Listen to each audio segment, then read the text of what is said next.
Assalamualaikum warahmatullahi wabarakatuh. Salam sejahtera bagi kita semua. Di sini saya akan menjelaskan tentang budidaya sistem polikultur. Pengertian polikultur. Seiring perkembangan teknologi rekayasa terhadap perikanan, budidaya banyak dilakukan, di antaranya adalah polikultur. Polikultur adalah kegiatan budidaya yang memelihara lebih dari satu jenis komoditas. Biasanya sebuah kolam yang memelihara satu jenis ikan saja. Ikan tersebut tidak akan berhasil memanfaatkan seluruh organisme makanan alamiah yang terdapat di dalam kolam. Salah satu alternatif adalah dengan menggunakan sistem polikultur. Pada satu kolam dipelihara berbagai jenis ikan yang membutuhkan jenis makan yang berbeda, sehingga setiap jenis ikan tidak akan bersaing dalam mencari makan.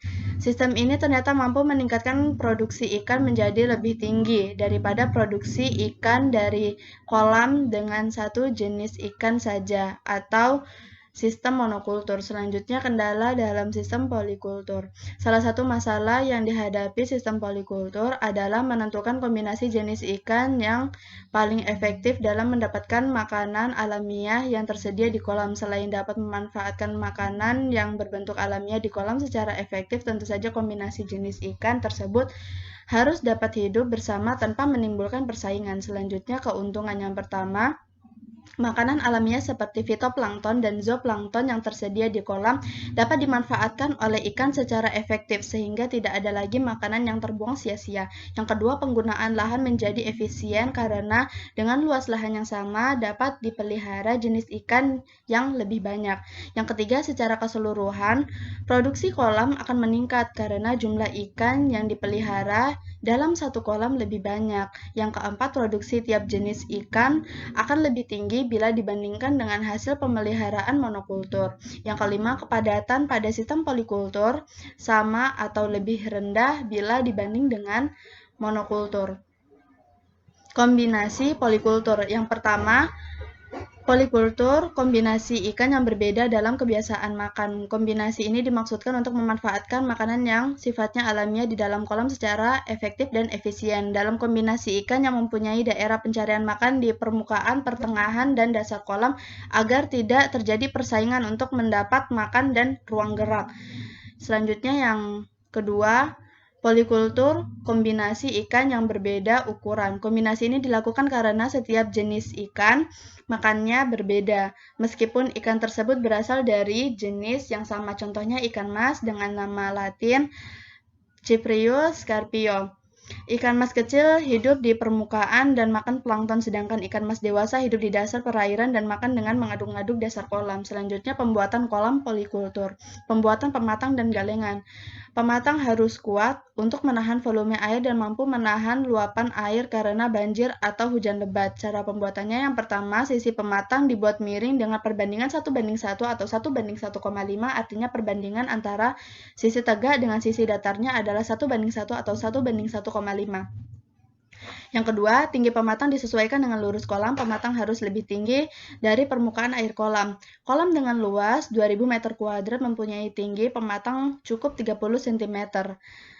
Yang ketiga, lebar pematang bagian atas dapat dibuat sama dengan tinggi pematang, tetapi tidak boleh kurang dari 1 meter agar tidak mudah hancur.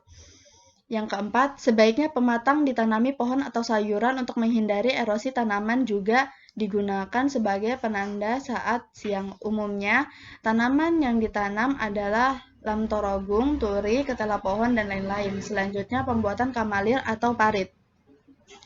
Pembuatan kamalir atau parit bertujuan mempermudah menangkap ikan saat panen. Ukuran parit tergantung. Kolam kecil dibuat ukuran 1 meter dan kedalaman 30 cm, sedangkan kolam besar dibuat ukuran 2-2,5 meter dan kedalaman 50 cm.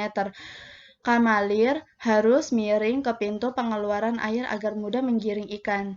Di sekitar parit pengeluaran air dibuat kamalir dengan ukuran panjang 4 meter, lebar 2-2,5 meter dan kedalaman 60 cm.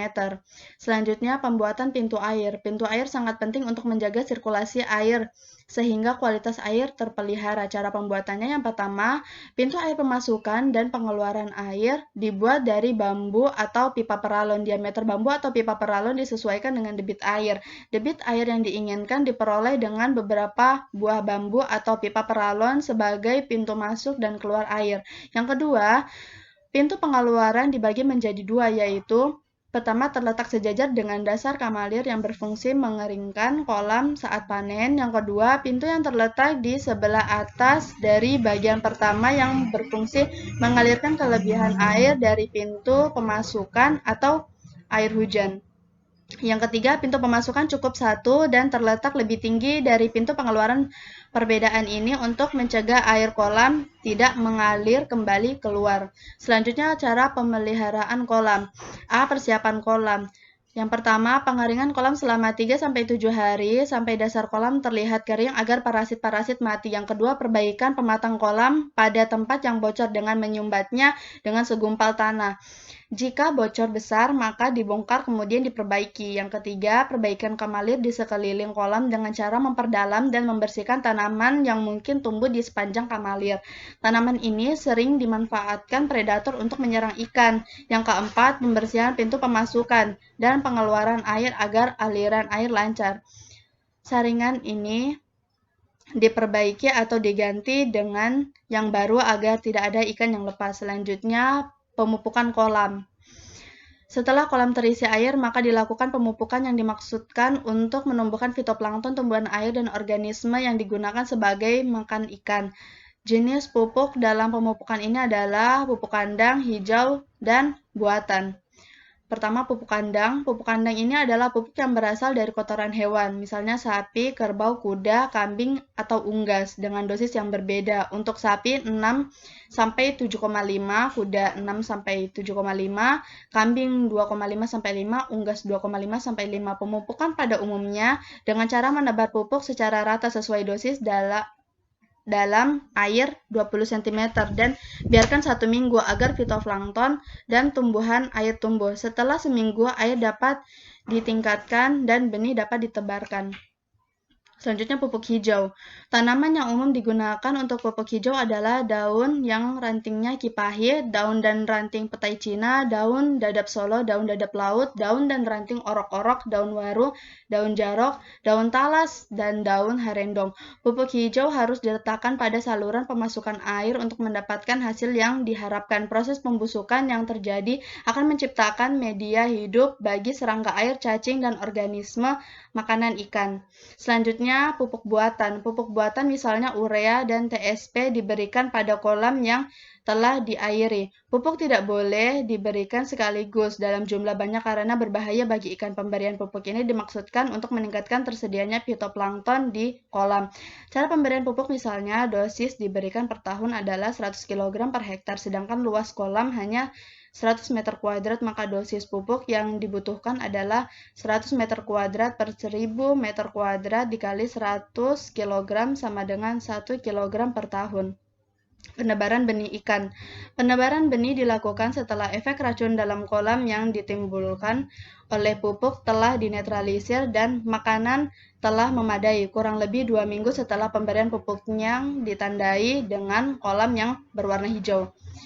Perbandingan ikan dalam kolam. Yang pertama, ikan mas 50%, ikan tawes 20%, ikan mujair 30%. Yang kedua, ikan mas 50%, ikan gurame 20%, dan ikan mujair 30%. Sekian dari presentasi saya. Apabila terdapat salah-salah kata, mohon maaf. Wabillahi taufiq wal hidayah. Wassalamualaikum warahmatullahi wabarakatuh.